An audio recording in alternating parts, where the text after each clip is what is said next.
Hot chamber die casting. In hot chamber die casting, the melting furnace is an integral part of the mold. There is a gooseneck vessel which is submerged in molten metal. There is a plunger at the top of the gooseneck vessel. When the plunger is in upward position, the molten metal flows into the vessel through a port provided on the side wall. The hot chamber die casting as shown in the figure. When the plunger comes down, the molten metal is forced into the dies. Since the die is immediately cooled by water and sufficient cooling is provided for solidification, then the molten metal die is moved some distance and finished. Casting is removed by ejectors. The plunger and movable die are operated by hydraulic systems. The operating pressure of the hydraulic plunger is 15 meganewton per meter square. Hot chamber die casting is suitable for casting of metals such as zinc, tin and lead. Next topic is cold chamber die casting. In cold chamber die casting, the metal melting unit is not an integral part of the machine. The metal is melted in the separate furnace and brought to the machine for pouring. The process is shown in figure. The machine has a cold chamber of cylindrical shape with a hydraulic plunger. A measured quantity of molten metal is poured into the injection cylinder. Then the plunger moves to the right and force and the molten metal into the die cavity. As the die is water cooled, immediate solidification of molten metal takes place. Then the dies are separated. The finished casting is removed by an ejector pin. Applications.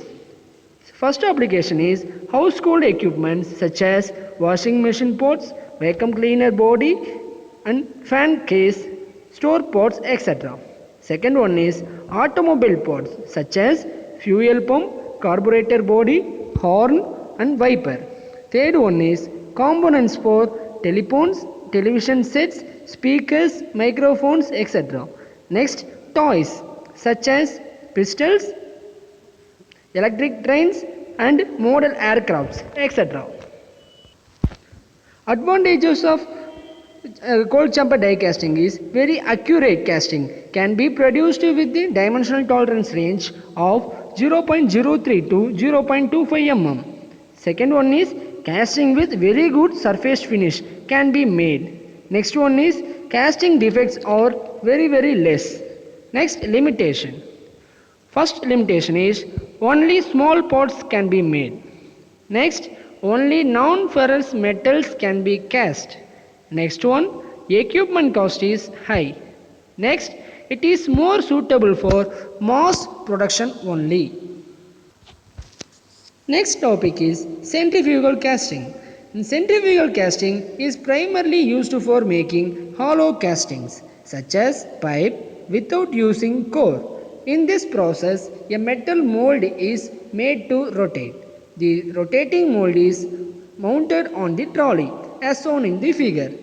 The trolley moves over rail. The end of the mold is closed by end core to prevent the flow of metal. The metal is poured into the mold through a long spout. The mold is rotated by electric motor or mechanical means as well as moves axially on the rail.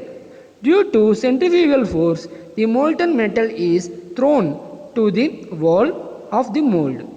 The outside of the mold is water cooled, so the molten metal immediately solidifies.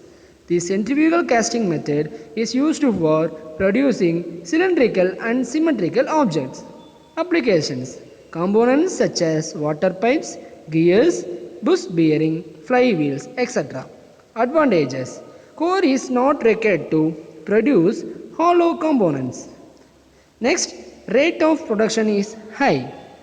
Next one, pattern, runner and riser are not required. Next, limitations. It is suitable only for cylindrical and symmetrical shaped casting. Next one, The casting of equipment is high.